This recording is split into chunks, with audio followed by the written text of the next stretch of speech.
स्वागत है आप सभी का आपके अपने इस YouTube चैनल पे। दोस्तों आज हम इस वीडियो में बात करने वाले हैं महिला एवं बाल अपराध से संबंधित राजस्थान पुलिस का जो महत्वपूर्ण टॉपिक है पार्ट सी। तो यहाँ से यदि आपके एग्जाम 6, 7 या 8 किसी भी पारी में हो तो एक बार एग्जाम देने से पहले आप इस वीडियो को जरूर देख के जाना। और आपको पता है आपकी एग्जाम कल से स्टार्ट हो रही है, तो आज का ये वीडियो महिला एवं बाल अपराध से संबंधित लास्ट वीडियो है। और ये वीडियो मैं आपको इतनी शॉर्ट ही देता हूँ कि यदि आपने इस वीडियो को पूरा देख लिया तो यहाँ से ये वीडियो जो 10 मिनट है वो आपकी बेकार नहीं जाएंगी। आप एग्जाम देने के पश्चात आप खुद आकर बोल दोगे कि ये वीडियो वाकई में बहुत ही बढ़िया रहा आपके लिए, क्योंकि यहाँ से क्वेश्चन 100% यहाँ से क्वेश्चन पूछा जाएगा। ठीक है फ्रेंड्स, इतने इंपॉर्टेंट क्वेश्चन हम इस वीडियो में आपको करवाने वाले हैं, तो इस वीडियो को एग्जाम देने से पूर्व जरूर देखना। और इसमें हम कुछ महत्वपूर्ण बातें भी हम करवाने वाले हैं इस वीडियो में, वो भी आपको बाद में बताई जाएगी। ठीक है फ्रेंड्स, तो वीडियो को अंत तक जरूर देखिए, स्किप बिल्कुल भी मत कीजिए। टोटल क्वेश्चन इंपॉर्टेंट है, बिल्कुल भी एक क्वेश्चन भी मत छोड़िएगा। ठीक है, तो बात करते हैं फर्स्ट क्वेश्चन की। फर्स्ट क्वेश्चन है पॉक्सो एक्ट में कौन शामिल है। तो यहाँ पे आपको पता है पॉक्सो POCSO। तो पॉक्सो एक्ट में कौन शामिल होता है। सबसे पहले जो पॉक्सो एक्ट है उसकी फुल फॉर्म आपको ध्यान में होनी चाहिए। तो पॉक्सो P से निकलता है protection of child sexual offence, इसकी फुल फॉर्म होती है। अब पॉक्सो एक्ट में जो भी 18 वर्ष से कम आयु के सभी लड़के व लड़कियां इसमें शामिल होती है, अर्थात सभी बच्चे, जो बच्चे हैं वो 18 वर्ष की कम आयु के शामिल होते हैं, तो सभी बच्चे इसमें शामिल किए जाते हैं पॉक्सो एक्ट में, आपको ध्यान में रखना है। अगला क्वेश्चन है पॉक्सो एक्ट का पूरा नाम क्या है। अभी आया था लैंगिक अपराधों से बालकों का संरक्षण अधिनियम, जो कि 2012 में लागू हुआ था पॉक्सो एक्ट, ये भी आपको ध्यान में रखना है।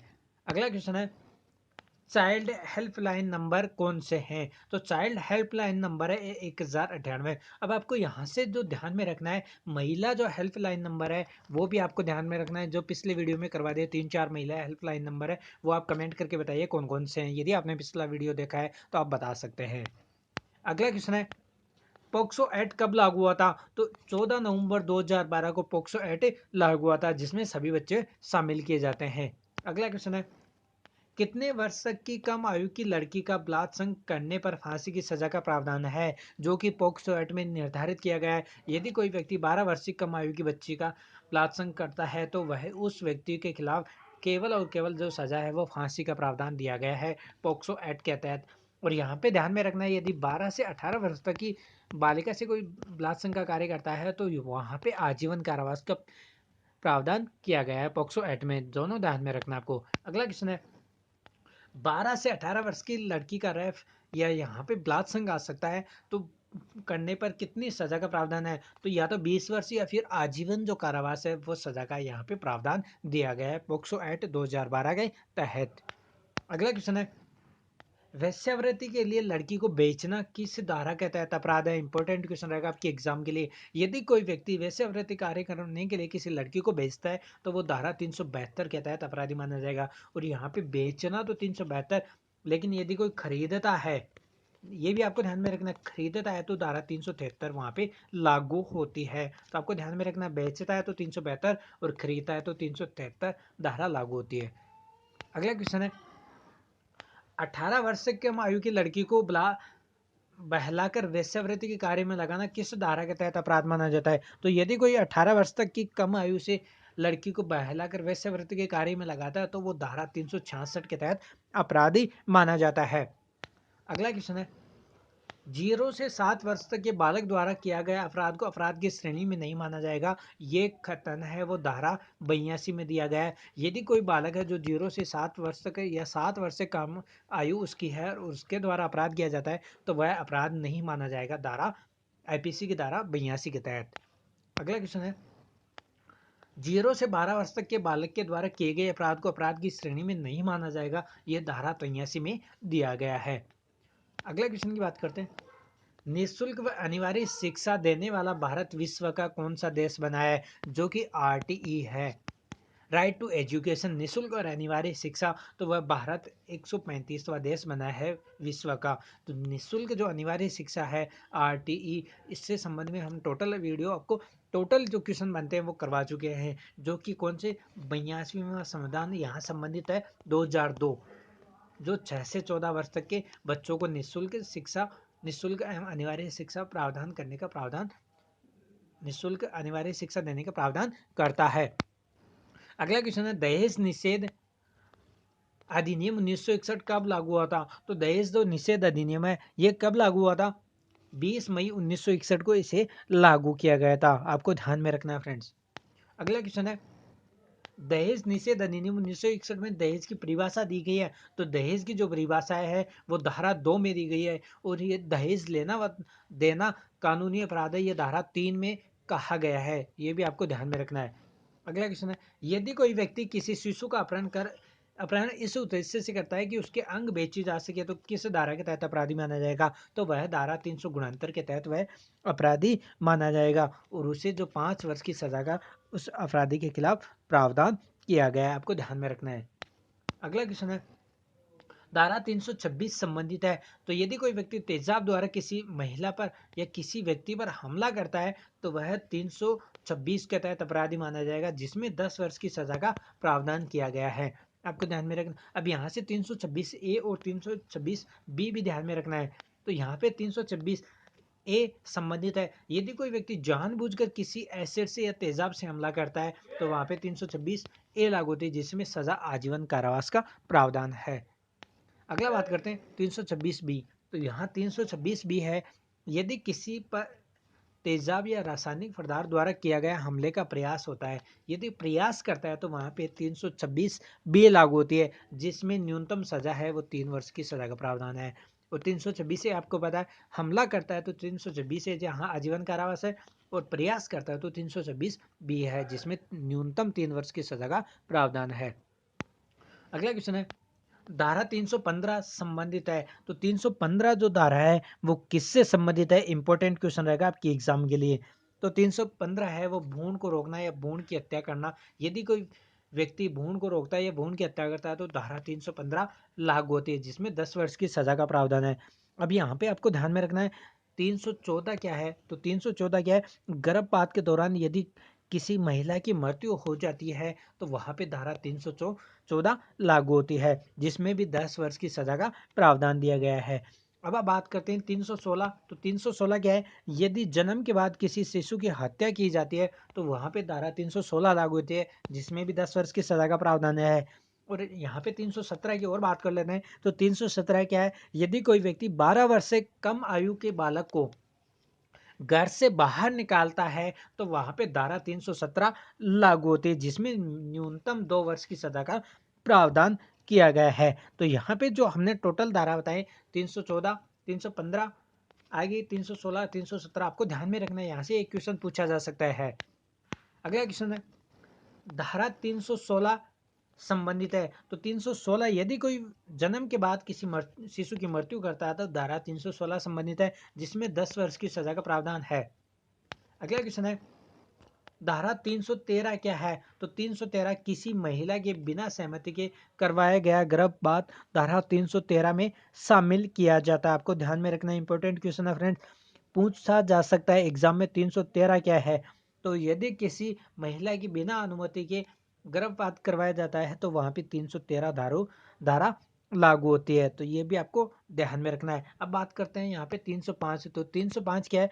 यदि बालक व्यक्ति द्वारा जो 18 वर्ष से कम आयु का है उसके द्वारा आत्महत्या की जाती है, तो 305 लागू होती है। और 306 की बात करते हैं, यदि किसी बालिक जो 18 वर्ष से अधिक का आयु का बालक है, बालिक जो 18 से कम आयु अधिक का है, तो उसके द्वारा आत्महत्या की जाती है, तो 306 वहां पे लागू होती है। फ्रेंड्स, आपको वीडियो कैसा लग रहा है प्लीज कमेंट करके जरूर बताइए, तथा यदि आप हमारे इस चैनल पर नए हैं और ऐसे इंपॉर्टेंट क्वेश्चन और अधिक देखना चाहते हैं, तो चैनल को सब्सक्राइब कीजिए। और एग्जाम देने के पश्चात आपको अपने पेपर में कितने क्वेश्चन आप करेक्ट कर पाते हैं, प्लीज हमें कमेंट करके जरूर बताइए। अगला जो वीडियो है वो उसी आंसर की से संबंधित होगा, तो उसको पाने के लिए चैनल को सब्सक्राइब कीजिए, लाइक कीजिए, शेयर कीजिए। बात करते हैं अगले क्वेश्चन की। अगला क्वेश्चन है, धारा 376 डी संबंधित है। तो 376 है डी है, सामूहिक रूप से किया गया बलात्कार 376 डी के तहत होता है, जिसमें जो सजा का प्रावधान है वो सिर्फ फांसी की सजा का प्रावधान है। अगला क्वेश्चन है, हम 376 के बारे में फ्रेंड्स आपको पिछले वीडियो में करवा चुके हैं, तो 376 के एक बार और बता देते हैं। धारा 376 ए क्या होती है? यदि किसी महिला अचेतन अवस्था में दुष्कर्म किया जाता है महिला से तो धारा 376 ए लागू होती है। बी की बात करते हैं तो बिना अनुमति के, ए से निकलता है अचेतन, आपको ध्यान में रखना है अचेतन अवस्था में किया गया दुष्कर्म धारा 376 है। बी से बिना अनुमति के किसी महिला से दुष्कर्म का कार्य किया जाता है तो 376 बी लागू होती है। सी से यदि कोई अधिकार प्राप्त व्यक्ति द्वारा अर्थात जो गवर्नमेंट कर्मचारी उसके द्वारा दुष्कर्म कार्य किया जाता है तो वहां पे धारा 376 सी लागू होती है, जिसमें जिसमें 20 वर्ष की सजा का प्रावधान है। और धारा 376 डी सामूहिक रूप से बलात्कार जो बलात्संग किया जाता है वो 376 डी में आता है, जिसमें फांसी की सजा का प्रावधान है। धारा 376 ई, तो इसमें एक बार बलात्संग होने के पश्चात पुनः जो बलात्संग किया जाता है किसी महिला से तो 376 ए लागू होती है, ई लागू होती है, वहां भी सजा का प्रावधान जो फांसी की सजा का प्रावधान है। अब आगे बात करते हैं 376 ए बी, जिसमें क्या है, यदि किसी 12 वर्ष तक की कम आयु से बालिका से कोई बलात्संग का कार्य करता है तो वहां पे 376 ए भी लागू होती है, जिसमें फांसी की सजा का प्रावधान है। और यदि 12 से अधिक आयु किसी 12 से 18 वर्ष तक की बालिका से कोई दुष्कर्म का कार्य करता है तो वहां पे 376 डी भी लागू होती है, जिसमें आजीवन कारावास की सजा का प्रावधान किया गया है। अगला क्वेश्चन है धारा 375 संबंधित है, तो धारा जो 375 है वो किससे संबंधित है? इंपॉर्टेंट क्वेश्चन आएगा आपके एग्जाम के लिए। तो 375 है वो बलात्संग की परिभाषा बताता है, 375 में बलात्संग की परिभाषा बताई गई है। अगला क्वेश्चन है धारा 304 बी संबंधित है, तो 304 जो बी है वो धारा किससे संबंधित है? तो 304 बी में दहेज मृत्यु से संबंधित है, जिसमें दहेज मृत्यु का केस होता है वो धारा 376 बी के तहत दर्ज किया जाता है। अगला क्वेश्चन है धारा 293 संबंधित है, तो धारा जो 293 है वो तरुण व्यक्ति द्वारा किया गया साहित्यिक कोई भी कार्य किया जाता है वहां पे धारा 293 लागू होती है। अब यहाँ से बात करते हैं धारा 294 की हम बात कर लेते हैं, तो धारा 294 में यदि किसी व्यक्ति के द्वारा सार्वजनिक जो कार्य है जैसे टीवी या फिर किसी मंच पर कोई गलत कार्य किया जाता है सार्वजनिक स्थान पे तो वहां पे धारा 294 लागू होती है और उस व्यक्ति के खिलाफ 10 वर्ष की सजा का प्रावधान है। यह भी आपको ध्यान में रखना है फ्रेंड्स। अगला क्वेश्चन की बात करते हैं धारा 302 संबंधित है, तो धारा 302 में आपको पता है मृत्यु दंड का प्रावधान दिया गया है, जिसमें जो राष्ट्रपति है उस मृत्यु दंड को फांसी को रोक सकता है, समाधान भी दे सकता है। वहां पे समाधान देने का अधिकार सिर्फ और सिर्फ राष्ट्रपति के पास होता है। अनुच्छेद 72 कहता है तो वह फांसी को समाधान के रूप में दे सकता है। अब आपको यहाँ पे ध्यान में रखना है धारा 302 के साथ 305 भी। 305 क्या है? बालक द्वारा आत्महत्या का प्रयास किया जाता है तो 305, और किसी बालिक द्वारा आत्महत्या की जाती है तो 306 वहां पे लागू होती है। अगला क्वेश्चन है फ्रेंड्स आपको वीडियो कैसा लगा प्लीज कमेंट करके बताइए, तथा यदि आप हमारे चैनल पे अभी नए हैं तो चैनल को सब्सक्राइब नहीं किया तो चैनल को सब्सक्राइब बिल्कुल भी ना करना भूले। सब्सक्राइब के आगे बेल आइकन को प्रेस कीजिए और वीडियो को लाइक और साथ में अपने फ्रेंड्स को शेयर भी जरूर कीजिए। और हम आपको बता रहे हैं कि एक बार एग्जाम देने से पूर्व बिल्कुल इसको देख लेना, यहाँ से क्वेश्चन 100% यहाँ से क्वेश्चन आने वाला है।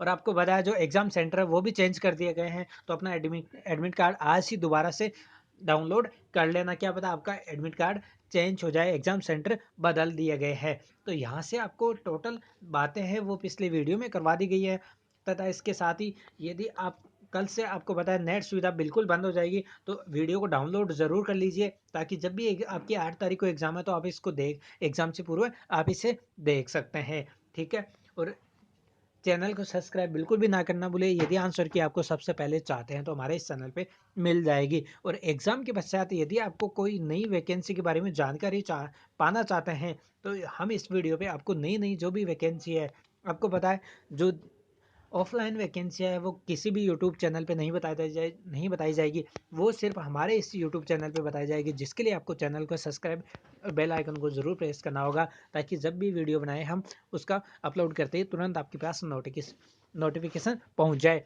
वीडियो को लाइक और शेयर करना ना भूलिए। ठीक है friends, all the best exam देने के लिए, अच्छे फ्रेंड्स माइंड में लेके आना। ठीक है, जय हिंद जय Bharat, thank you for watching.